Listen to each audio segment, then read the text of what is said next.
दोस्तों, मेरी बहनों और मेरे भाइयों, नज़र का लगना हक है और एक इंसान होने के नाते ये कैसे मालूम होगा कि किसी को नज़र लगी है। एक शख्स हज़रत अली रज़ियल्लाहु ताला अन्हो की खिदमत में हाज़िर होता है और हाज़िर हो के अर्ज़ करता है, ए अमीरुल मोमिनीन, हमने सुना है कि नज़र का लगना हक है और इंसान को मौत के मुंह तक ले के चली जाती है और एक पत्थर को रेजा रेजा कर देती है। हम कैसे इससे बच सकते हैं और एक इंसान को जब नज़र लगती है तो उसकी पहचान क्या है, आप हमें उसकी पहचान बता दें।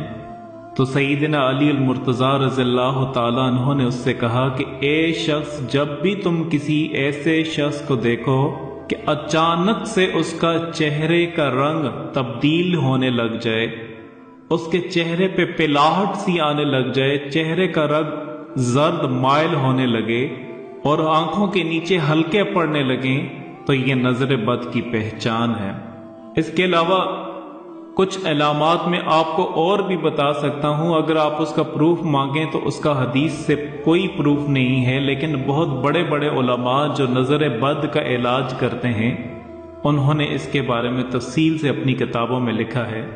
अब नजर बद की इलामत जब मैं आपको बताऊंगा कि आप सब कहेंगे कि शायद ये इलामतें हमारे अंदर भी पाई जाती हैं। कोई कम व बेश ऐसा शख्स बहुत कम ही होगा कि जिसमें ये इलामत नहीं होगी। उन मशहूर उलमाए इकराम ने ये लिखा है कि जिस्म के अंदर कमजोरी, खाने की रगबत ना होना, बदन में हरारत महसूस होना, गैस, कसरत के साथ पेट में गैस बनना, कसरत के साथ पेट में गैस बनना, रोना बगैर किसी वजह के, सीने में घुटन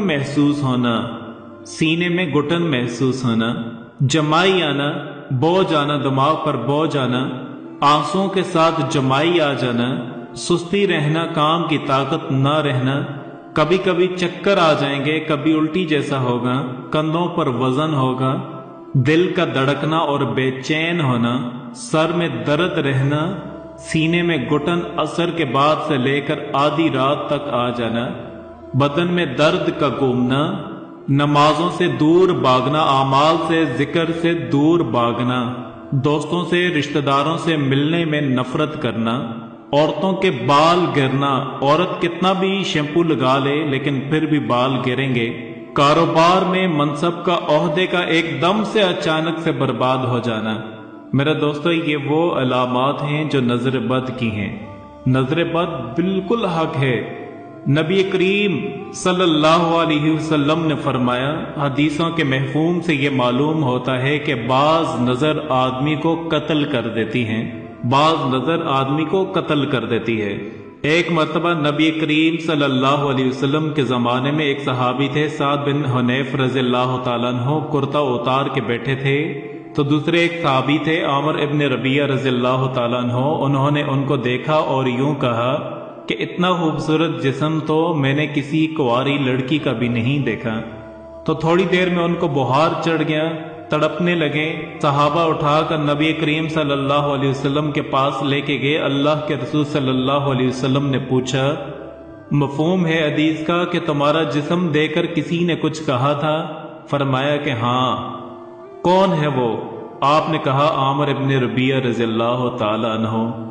कहा उनको बुला के लाओ। जब वो आए तो अल्लाह के रसूल सल्लल्लाहु अलैहि वसल्लम ने पहला जुमला ये इरशाद फरमाया, तुम में से कोई क्यों अपनी नजर के जरिए से अपने भाई को कत्ल कर देता है? जब तुमने उनको देखा तो तुमने उनको बरकत की दुआ क्यों नहीं दी? माशाअल्लाह क्यों नहीं कहा? तबारकल्लाह क्यों नहीं कहा? अल्लाह ताला आपको और बरकत दे। आज मेरे दोस्तों, सबसे बड़ा जो मसला है वो यही है, एक तो हमारे अंदर सलाम खत्म कर दिया है, अस्सलामु अलैकुम व रहमतुल्लाहि अलैहि को कम कर दिया।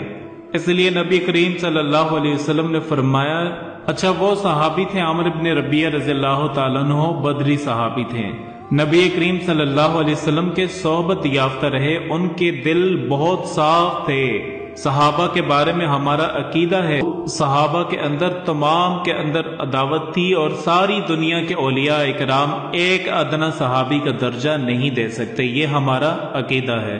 لیکن جب انہوں نے یہ کہا تو کوئی حسد نہیں تھا ان کے دل میں، لیکن یہ تعجب کی نگاہ سے جب انہوں نے کہا تو شیطان نے فوراً اس کے اوپر حملہ کر دیا، ان صحابی کے اوپر، اور وہ چیز نظر کے اندر مبتلا ہوگی۔ علاج یہ کیا کہ نبی کریم صلی اللہ علیہ وسلم نے کہ وہ عامر ابن ربیعہ رضی اللہ تعالیٰ عنہ کو بلوایا، ان کو وضو کروایا، وضو کا پانی ایک برتن کے اندر جمع کیا اور وہ پانی کو سعد بن حنیف رضی اللہ تعالیٰ عنہ کی پیٹھ میں بہایا، تو اس سے ان کی نظر ٹوٹ گئی۔ لیکن یہ علاج کب ہے؟ جب نظر لگانے والے کا معلوم ہو۔ یہ علاج کب ہے؟ جب نظر لگانے والے کا معلوم ہو۔ اگر معلوم نہیں ہے تو بہت سارے لوگوں کی نظریں لگی ہوئی ہیں، تو اس کا علاج پھر یہ ہے، آپ کو اس کے لیے میرے دوستو اجازت لینی ہوگی، کیونکہ یہ ایک ہمارے بزرگوں سے طریقہ کار چلا آتا ہے، اس کے لیے اجازت لینا ضروری ہے۔ اجازت لینے کے لیے آپ اس ویڈیو میں ڈسکرپشن میں اپنا نام لکھ کر کے اجازت لے سکتے ہیں، تو آپ کو جیسے ہی اجازت ملے گی آپ عمل کر سکتے ہیں۔ عمل غور سے سنیے گا میرے دوستوں۔ آدھی بالٹی پانی میں دونوں ہاتھ اندر دبا کر کے، باتھ روم کے باہر، واش روم کے باہر، آدھی بالٹی میں آپ نے دونوں ہاتھ اندر کر دیے اور پورے اندر کر دیے پانی کے اندر، پھر درود شریف 7 مرتبہ، سورہ فاتحہ 7 مرتبہ، آیت الکرسی 7 مرتبہ اور چاروں کل کو 7 مرتبہ، اور پھر سے آخر میں درود شریف 7 مرتبہ۔ یہ سب چیزیں آپ نے 7 مرتبہ پڑھنی ہیں، اور وہ پانی پر دم کرنا ہے، اور اس پانی کو بعد میں اس سے نہانا ہے۔ ایک بار نہاوے شروع میں جس کے اندر نظر کا زیادہ دخل ہو تو وہ کم سے کم 2-3 دن تک وہ نہائے، پھر اس کے بعد انشاءاللہ طبیعت اچھی ہوگی، اب کوئی مسئلہ لگتا نہیں ہے، تو کم سے کم مہینے میں 1 مرتبہ نظر کا غسل کر ہی لیں۔ نظر کا غسل ہر ایک کو ضروری ہے، کیونکہ ہر ایک کو نظر لگتی ہے، اور اس دور کے اندر کوئی ماشاءاللہ نہیں کہتا، کوئی بارک اللہ نہیں کہتا، کوئی کسی کو برکت کی دعا نہیں کہتا۔ اگر کوئی کسی کو بولے گا نا کہ میرا یہ کام ہو گیا، ہاں ویری گڈ، بہت اچھا، لیکن کوئی ماشاءاللہ تبارک اللہ نہیں کہے گا۔ اور ایک سب سے بڑا مسئلہ نظر لگنے کا یہ ہے کہ نظر لگتی کیوں ہے؟ آپ دیکھیں ذرا غور سے، ہم کیا سوچتے ہیں کہ کوئی آدمی کو اگر ہم کاروبار کے راز بتائیں گے یا اپنی نعمت کا تذکرہ کریں گے تو کیا فرق پڑتا ہے؟ اپنے جیب سے لے کے جائے گا، کوئی پیشانی سے تو نہیں، نصائب سے تو نہیں لے کے جائے گا۔ لیکن نبی کریم صلی اللہ علیہ وسلم کی ایک حدیث سناتا ہوں، اس میں ایک آیت ہے قرآن پاک کی۔ یعقوب علیہ السلام کے 10 بیٹے تھے، وہ لوگ مصر جا رہے تھے یوسف علیہ السلام کے پاس، چونکہ پہلے مصر جا چکے تھے، اب دوسری مرتبہ جانے والے تھے، تو پہلے ان کا اکرام ہوا تھا، اب دوسری مرتبہ ایک اور اکرام ہونے والا تھا کہ یعقوب علیہ السلام نے کہا کہ اے میرے بیٹو، ایک دروازے سے مت داخل ہونا، الگ الگ دروازوں سے داخل ہونا۔ تمام مفسرین کا اتفاق ہے کہ یعقوب علیہ السلام کے دل میں یہ بات تھی کہ یہ سب ایک دروازے سے داخل ہوں گے، ہو سکتا ہے کسی کی نظر لگ جائے۔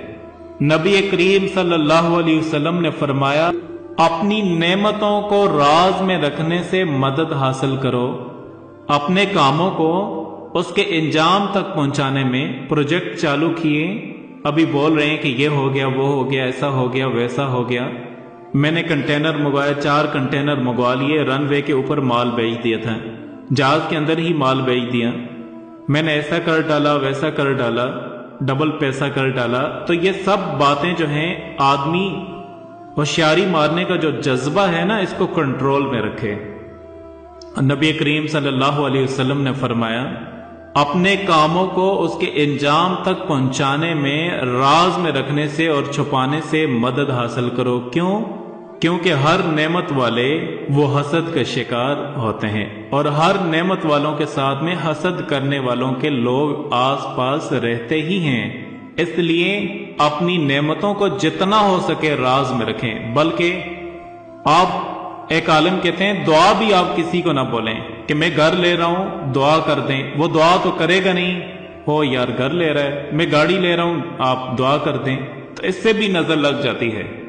میں نے ادھر کام چالو کیا، ادھر کام چالو کیا۔ اچھا، عورتیں بھی آپس میں عورتیں ملیں گی تو وہ کہ तुम्हारे को मालूम है क्या हो रहा है, मेरी एनिवर्सरी के अंदर तुम्हारे भाई ने सरप्राइज दिया था, 5 तोले का हार तुम्हारे भाई ने सरप्राइज दिया था। अब ये बात कर दी तो उसने बोला अच्छा, और अपने पूरे दिन की कारगुजारी, सुबह में उठती हूँ, ऐसा करती हूँ, वैसा करती हूँ, ये करती हूँ, वो करती हूँ, और फिर ये आते हैं और फिर खाना खाते हैं और फिर बाहर घूमने चले जाते हैं रात को। अब इससे नजर लग जाती है और मियाँ बीवी की अचानक से लड़ाई झगड़े होना शुरू हो जाते हैं। तो इसका बहुत ज्यादा ध्यान रखें। अब ये सब बातें किसी को बताने की नहीं होती।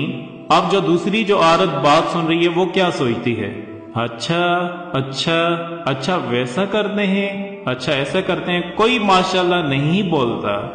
अब इसमें क्या हुआ कि नजर के शिकार हो गई वो औरत, खास कर नजर लगी, काम काज के ऊपर नजर लगी। सबसे ज्यादा तकलीफ पहुंचाने वाली नजर है, सबसे ज्यादा। तो इससे बचने के लिए जो मैंने आपको बताया है, इससे बचें, जितना ज्यादा हो सके बचें। अल्लाह पाक आपको मुझे